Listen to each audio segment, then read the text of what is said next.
चलो तो हो गया। तो चलिए आज हम नन हिंदी को लेके आ गए हैं। और नन हिंदी में चैप्टर कौन सा है? तो चैप्टर है 7 नंबर और 8 नंबर। तो 7 नंबर चैप्टर का नाम है ठेस और 8 नंबर चैप्टर का नाम है बच्चे की। तो आज हम इन दोनों चैप्टर में क्या करने वाले हैं? ऑब्जेक्टिव का डिस्कशन करने वाले हैं। इससे पहले 6 चैप्टर का पूरा हम कर चुके हैं नहीं? तो चलिए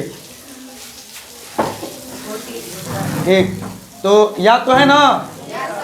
ठीक, और ऐसे ही आप लोग याद करके लाते रहिए। इसी तरह हमारा एक एक कदम जो है परीक्षा की ओर बढ़ता चला जाएगा, ठीक है? और आपस में कोई बात नहीं करेंगे, नहीं तो ठीक ठीक ठीक। अच्छा बताओ, तो चालू करें? ठीक। ठेस शीर्षक कहानी के लेखक कौन है? फणीश्वर नाथ रेणु। कौन है? ठीक। फणीश्वर नाथ रेणु कैसे कलाकार थे? हाँ, लोक मन के मर्मज्ञ। ठीक। ठेस कहानी कलाकार के मन की विशिष्टताओं का कैसा वर्णन करती हैं? कैसा? मार्मिक। बिल्कुल सही है। ठेस कहानी में कहाँ की लोक संस्कृति का प्रभावी वर्णन है? मिथिलांचल की। कहाँ की? मिथिलांचल की। बहुत बढ़िया, बहुत अच्छे। ठेस कैसी कहानी है?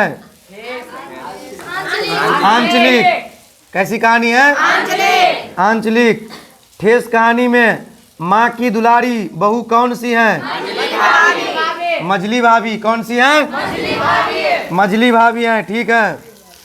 अच्छा बताओ, ठेस कहानी में सिरचन से कौन जली भुनी रहती थी? चाची। जललो रही चले आ भुनलो रही चले। ठीक, बढ़िया है। आँच बेसी लग गई, ध्यान दो। अच्छा ये बताओ, ठेस शीर्षक कहानी का मुख्य पात्र या नायक है? कौन है? सिरचन है। ठीक। ठेस कहानी में कितने पात्र हैं? 5 हैं। किसी ने 4 बोल दिया था, कान काट लेंगे। किसी ने 4 बोला तो 5 था। ठीक है। ठीक। ठेस कहानी में किस दिन चिक की पहली पाती में 7 तारे जगमगा उठे 7 रंग के? कहाँ? दूसरे दिन। सही। सिरचन को बुलाने से पहले लेखक किससे पूछ लेते थे? चाची से? हाँ, माँ से। ठीक, माँ से होगा। मतलब इसमें गलती दे दिया गया है और पढ़ने के बाद हमें पता चल ही जाता है कि कौन सा सही होगा। ठीक। खेतीबाड़ी के समय गांव के किसान किसकी गिनती नहीं करते थे? सिरचन की। नहीं, देखो 23 में पूछा भी था। बहुत बढ़िया। सिरचन जाति का ... है अथवा ठेस कहानी में सिरचन क्या था? कारीगर। बिल्कुल सही है, कारीगर था। आप लोग याद रखेंगे। सिरचन ने किसे बेपानी कर दिया? पंचानंद के छोटे लड़के को। नहीं, बिल्कुल सही है। सिरचन को घी की दाढ़ी के साथ क्या पसंद है? चूड़ा। एक चूड़ा में लग न जाए कहीं चूड़ा। ठीक। गांव वाले सिरचन को क्या समझते थे? चटोर। एक चटोर समझते थे। बिल्कुल सही है। दूसरे दिन किसकी पहली पंक्ति में 7 तारे जगमगा उठे? चिक चिक की। ठीक, चिक की। अच्छा, मजली भाभी सिरचन के सूप में क्या फेंक कर चली गई? बूंदिया। बूंदिया जानता है ना? हाँ, कढ़ी में दीजिए बूंदिया। अब बुनिया नहीं समझना तुम, बूंदिया होगा। कढ़ी जो बनाते हैं ना, तो कढ़ी में बूंदिया बिकता है। वो अपना ले करके उसमें दे दो। आहा, कढ़ी का मजे कुछ अलग है, हो जाएगा। कभी खा के देखो, कभी खेली नहीं तो धिया उता थी ना। हम तो क्या जगह घुमलिए फिरलिए खेलिए हम। ठीक। अच्छा ध्यान दो, कविता नहीं है। ठेस ठेस सीखे में कविता नहीं छे। अब बच्चे की दुआ तो कविता चले, झांसी की रानी कविता है, करमवीर कविता चले है। झांसी की रानी या करमवीर आ बच्चे की दुआ कविता है ना। लेकिन ठेस जो है ठेस कविता तो नहीं है, ठीक कहानी है जो हम लोग अभी पढ़ रहे हैं। अच्छा बताओ तो, मानू कौन थी? कहानी की नायिका थी मानू, नहीं? ठीक। अच्छा बताओ, मिथिलांचल की लोक संस्कृति का प्रभावी वर्णन किस शीर्षक पाठ में है? ठेस में है, सही बात है। आज नेनू मत रही थी तो तुम्हारी याद आई, किसने कहा? लेखक की माँ ने, ठीक। ठेस शीर्षक कहानी में माँ किस कार्य में व्यस्त थी? पकवान बनाने में। किसमें? पकवान बनाने में, ठीक है। अच्छा, मानू स्टेशन पर सिरचन को किस चीज का दाम देने लगी? मोहर छाप वाली धोती का। मोहर छाप वाली धोती का, ठीक है। तुम्हारी भाभी नाखून से खाट कर तरकारी परोसती है, किसने कहा? सिरचन ने। मानू के विवाह में किसके हाथ की बनी शीतल पट्टी माँ ने दी थी? सिरचन के हाथ की, ठीक है। अधूरी चिक में कौन रंगीन छींट का झालर लगाने लगी? बड़ी भाभी। कौन?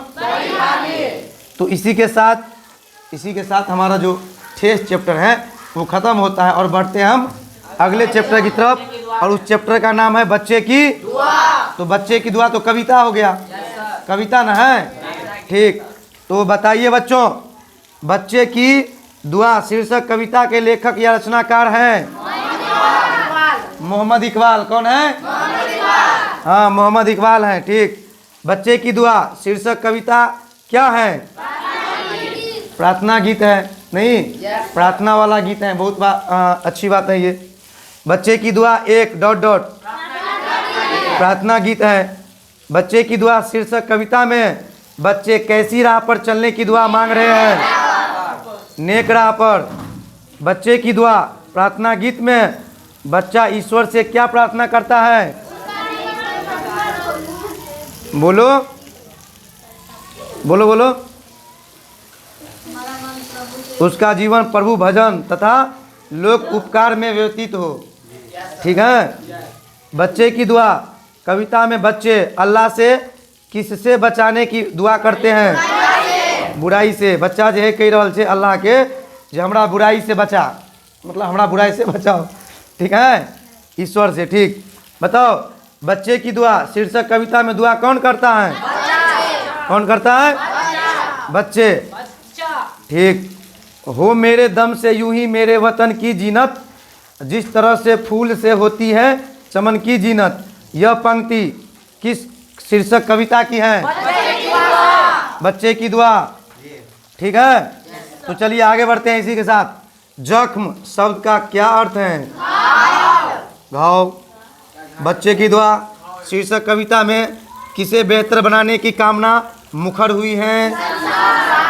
संसार को, ठीक। बच्चे ईश्वर से क्या मांग रहे हैं?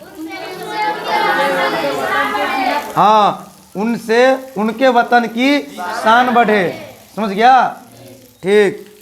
बच्चे ईश्वर से क्या मांग रहे हैं? हो चुका है। दर्दमंद और वंचितों की हिफाजत का संकल्प किस कविता में है? बच्चे की दुआ। कविता को उर्दू भाषा में क्या कहते हैं? नज्म कहते हैं। क्या कहते हैं? नज्म।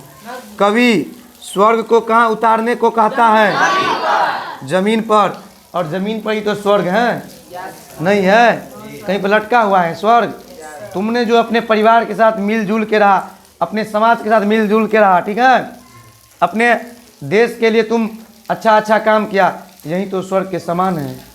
ओके ओके, ठीक। अच्छा बताओ, कवि शंकर शैलेंद्र जमीन पर क्या उतार लाने को कहते हैं? स्वर्ग। मोहम्मद इकबाल अपने दम पर किसका अंधेरा दूर करना चाहता है? देश का। अच्छा, दुनिया का होगा, ठीक है, दुनिया का होगा, बहुत बढ़िया। जैब का अर्थ होता है जवान। क्या होता है? जवान। और अभी जवान मूवी भी आया है एक, नहीं, ठीक। लेकिन अफसोस की बात कि हम लोग अलवर में हॉल नहीं है, सिनेमा हॉल, जरूर जाके देखते हैं, गदर भी नहीं देख पाए, अब देखेंगे बाद में। अच्छा ध्यान दो तुम लोग इधर। चमन का अर्थ है फुलवारी। चमन बोलते हैं फुलवारी को। किसको बोलते हैं? फुलवारी को। ठीक।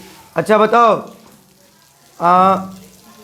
जिंदगी हो मेरी परवाने की सूरत या रब, पंक्ति किस कविता से है? बच्चे की दुआ से। लब पे आती है दुआ बन के तमन्ना मेरी, किस कविता की पंक्ति है? बच्चे की दुआ।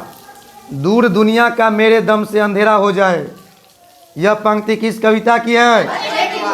बच्चे की दुआ। तो इसी के साथ हमारा 2 चैप्टर खत्म हुआ, 7 और 8। और अगले दिन आप लोगों से कामना करते हैं कि आप लोग क्या करेंगे? 2 आगे और याद कर लाएंगे, 9 नंबर और 10 नंबर। और उन दोनों चैप्टर का नाम भी हम बता देते हैं अभी। अशोक का शस्त्र त्याग और ईर्ष्या तू न गई मेरे मन से। कहते आदमी ने जलन होती रही चाहे तो कही थी ईर्ष्या। ठीक है, तो इसी के साथ ख़त्म करते हैं इस सेशन को। हंसते रहिए, मुस्कुराते रहिए और खेलते कूदते रहिए और दिन रात एक करके पढ़ते रहिए। ठीक है, ओके।